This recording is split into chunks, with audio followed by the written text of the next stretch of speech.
নমস্কার বন্ধুরা, সুস্মিতা কিচেনে আপনাদের স্বাগত। আশা করি সবাই খুব ভালো আছেন, সুস্থ আছেন। আজ আমি আপনাদের জন্য নিয়ে এসেছি পুঁটি শুটকি মাছের ঝাল ঝাল রেসিপি নিয়ে। চলুন রেসিপিটি দেখে নেওয়া যাক। প্রথমেই নিয়ে নিয়েছি ফুটন্ত গরম জল। গরম জলের মধ্যে মাছগুলোকে আধ ঘন্টার মতো ভিজিয়ে রেখে দেব। আধ ঘন্টা পরে মাছগুলোকে আরও 2-3 বার করে ভালো জল দিয়ে ধুয়ে নিতে হবে। বসিয়ে দিলাম কড়া। তেল গরম হলে দিয়ে দিচ্ছি মাছগুলো। আমি কিন্তু এখানে মাছে আর নুন মাখাইনি, শুধু হলুদ মাখিয়ে মাছগুলো বেশ লাল লাল করে ভেজে নেব। যে কোনো শুটকি মাছের ক্ষেত্রেই যখন গরম জলে ভেজানো হয় আর মাছটা ভাজা হয় তখনই একটু যা গন্ধ বেরোয়। এরপর আলু বা যে কোনো সবজি দিয়ে যখন কষানো হয় তারপর কিন্তু আর সেরকম কোনো গন্ধ পাওয়াই যায় না বলতে গেলে। দেখুন, কথা বলতে বলতে মাছ কিন্তু আমার ভেজে নেওয়া হয়ে গেছে। এবার আবারও দিয়ে দিলাম তেল, দিয়ে দিচ্ছি শুকনো লঙ্কা, দিয়ে দিলাম গোটা জিরে আর একটা লবঙ্গ। শুকনো লঙ্কা আমি বোটা সমেত দিলাম এই কারণে যাতে খুব বেশি ঝাল না হয়ে যায়। আর বেশি ঝাল হয়ে গেলে আমার মেয়ে খেতে পারবে না। আমার মেয়ে শুটকি মাছ খেতে ভীষণ ভালোবাসে। দিয়ে দিলাম আন্দাজ মতো নুন হলুদ। আপনারা চাইলে এখানে রেড চিলি পাউডার অথবা কাশ্মীরি লঙ্কা গুঁড়ো কালারের জন্য ব্যবহার করতে পারেন। আলুটা 2-1 মিনিট হালকা ভাজা ভাজা করে নিয়ে দিয়ে দিচ্ছি কুচনো পেঁয়াজ। পেঁয়াজটাও আলুর সাথে একটু নেড়েচেড়ে ভেজে নেব।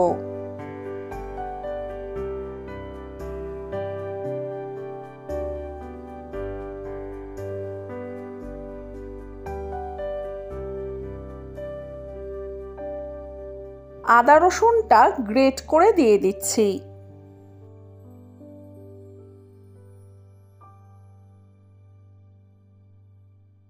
দিয়ে দিচ্ছি ধনে গুঁড়ো, দিয়ে দিচ্ছি টমেটো।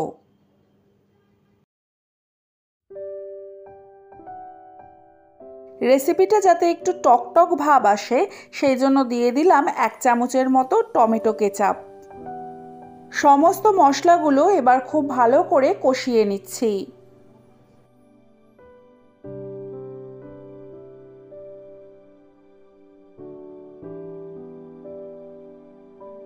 দিয়ে দিচ্ছি অল্প একটু জল যাতে মশলাগুলো পুড়ে না যায়।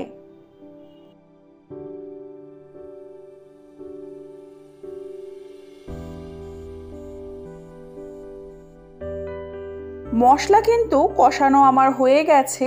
দিয়ে দিলাম ভেজে রাখা মাছ। মাছটা দিয়েও মিনিট খানেক কষিয়ে নেব।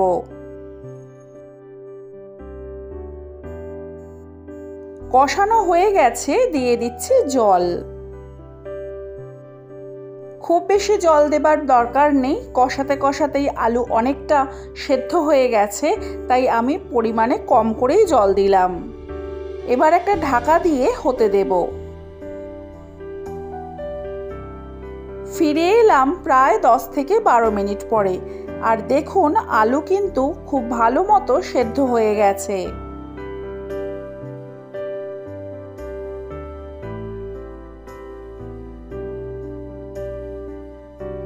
এবার আমি অ্যাড করছি সামান্য চিনি, দিয়ে দিচ্ছি গরম মশলার গুঁড়ো।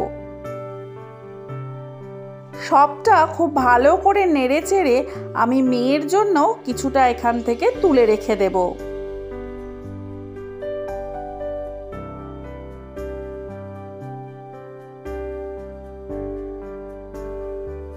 তার আগে একবার টেস্ট করে দেখে নিচ্ছি নুনটা ঠিক আছে নাকি, আর সামান্য একটু নুন দিয়ে নেড়েচেড়ে নেব।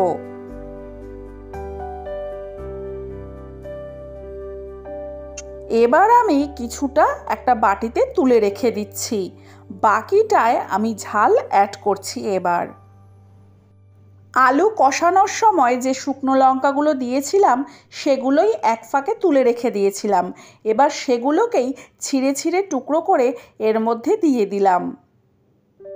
কি এবার মনে হচ্ছে তো বেশ ঝাল ঝাল স্পাইসি? তৈরি হয়ে গেল ঝাল ঝাল একদম ড্রাই পুঁটি শুটকি মাছের তরকারি। যদি রেসিপিটি আপনাদের ভালো লাগে তাহলে একটা লাইক করে বন্ধুদের সাথে শেয়ার করে দেবেন। ভিডিওটি কেমন লাগলো কমেন্ট করে জানাতে ভুলবেন না।